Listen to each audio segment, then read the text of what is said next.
Saturday morning கொஞ்சம் ஏர்லியராகவே எழுந்துட்டேன். நாளைக்கு exam அப்படிங்களா இன்றைக்கி ஃபுல்லாக ரிவிஷன் பண்ணிடணும்னு சொல்லிட்டு ஃபுல் ஃப்ளெஜ்டாக ரிவிஷன் தான் பண்ணிக்கிட்டு இருந்தேன். நாளைக்கு எக்ஸாம் முடிஞ்ச கையோட அப்படியே வந்து ஊருக்கு கிளம்புறோம். தம்பி மேரேஜ் வந்து June 12 அப்படிங்கிறதுனால.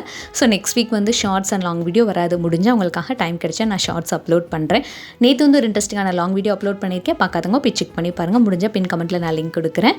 ஸோ எனக்கு வந்து ஒரு பேக் பேக் வாங்கினேன். எங்கே போனாலும் ஹேண்ட் பேக் தூக்கிட்டு போக கஷ்டமாக இருக்கேன்னு சொல்லிட்டு நல்லா இருக்கா இல்லையான்னு சொல்லிட்டு கமெண்ட் பண்ணுங்கள். ஸோ தக்காளி ரசம் செய்யறதுக்கா 2 பெரிய தக்காளியை மிக்சர் ஜாரில் கொஞ்சம் அரைகுறையாக அரைச்சி எடுத்துக்கிட்டேன். அதே ஜாரில் வந்து பார்த்திங்கன்னா 10 பல் பூண்டு, ஒரு சின்ன பச்சை மிளகாய், 1 டீஸ்பூன் அளவுக்கு வீட்டிலே அரைச்சி ரசப்பொடி சேர்த்து லைட்டாக அரைச்சி எடுத்துக்கலாம்.